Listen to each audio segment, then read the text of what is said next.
मनापासून शुभेच्छा. हे 10 दिवस गेली 10 दिवस खरं तर सुरुवातीला मला हेच सांगायला आवडेल की सर सुरुवातीला बोलले होते की डिरेक्ट नांदेडवर नाही यासाठीला जे आलेत ते लकी आहेत आणि ते नशिबाने जे ताट वाढून ठेवलं होतं आमच्या समोर त्यापैकी मी एक आहे.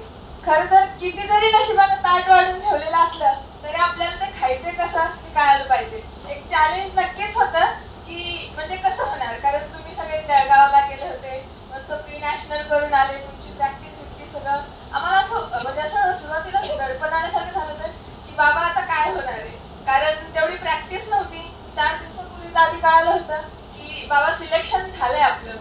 तर तिथून जी प्रोसेस होती हळूहळू तुमच्यासोबत मॅच व्हायला लागलं, मजा यायला लागली, ती एक गोष्ट वेगळी. नंतर ना आता अनुभवाचा पार्ट असा की सुशील सर असतील, बाकी सगळे ऑर्गनायझिंग टीम असतील, आदर्श भैया असेल, रश्मी दिदी असेल, हे सगळे नंतर सय्यद सर असतील, ज्या प्रकारे त्यांनी समजावून सांगितलंय ते खरंच ग्रेट होतं. कारण आम्हाला असं होतं की म्हणजे होईल की नाही, कसं होईल, पण आज सगळ्यांचं जे दाईने देख झालं आणि समोरून जी परेड झाली ती खरंच चांगली होती. आणि मला नेहमी गर्दीची खूप भीती वाटते, पण ज्यावेळेस आम्ही रस्त्यावर परेड करत होतो त्यावेळेस पहिल्यांदा जोश आला की बाबा कोणीतरी आपल्याला प्रोत्साहित करते. तर ते एक माझ्यासाठी नवीन अनुभव होता.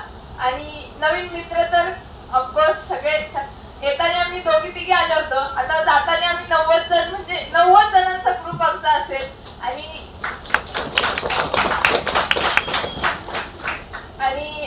येताना सगळे असे कोणी पुण्याचं होतं, कोणी जळगावचं होतं, कोणी म्हणजे बाकी सगळ्या युनिव्हर्सिटीज मधून होतो, पण आता आम्ही सगळे महाराष्ट्राचे आहोत हे सांगायला मला खूप आनंद होतो.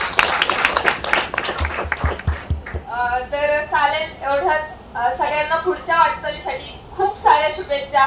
जय हिंद, जय महाराष्ट्र, जय भारत.